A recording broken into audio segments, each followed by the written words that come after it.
নারায়ণগঞ্জ ৪ আসনে নির্বাচনী লড়াই তীব্র। হাতি মার্কার প্রার্থী মোহাম্মদ আলীর গণসংযোগে জনতার ঢল।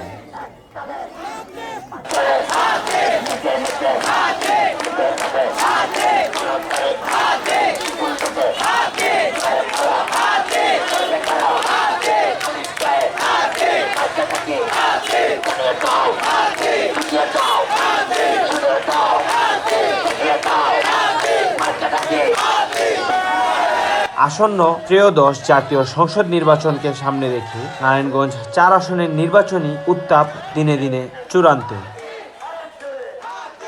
বিভিন্ন রাজনৈতিক দলের প্রার্থী ও সমর্থকদের তৎপরতায় মুখর হয়ে উঠেছে পুরো নগরী। এরই ধারাবাহিকতায় বাংলাদেশ রিপাবলিকান পার্টি বিআরপি এর মনোনীত প্রার্থী বীর মুক্তিযোদ্ধা মোহাম্মদ আলীর ব্যাপক গণসংযোগ ও নির্বাচনী প্রচারণা অনুষ্ঠিত। রোজ মঙ্গলবার ২৭শে জানুয়ারি বিকেলে মাঝদাইরের পুরো এলাকায় জুড়ে এই গণসংযোগ অনুষ্ঠিত হয়।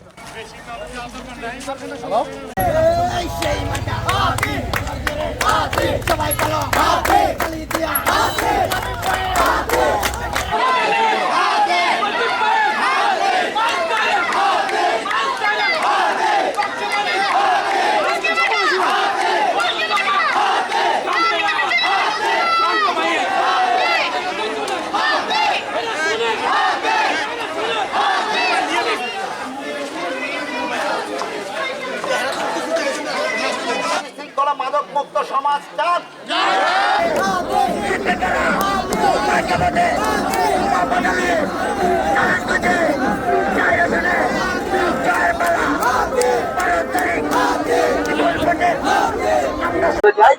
তারও তারিখ সকালে হাতি পাতায় একটা ভোট দেবেন ইনশাআল্লাহ।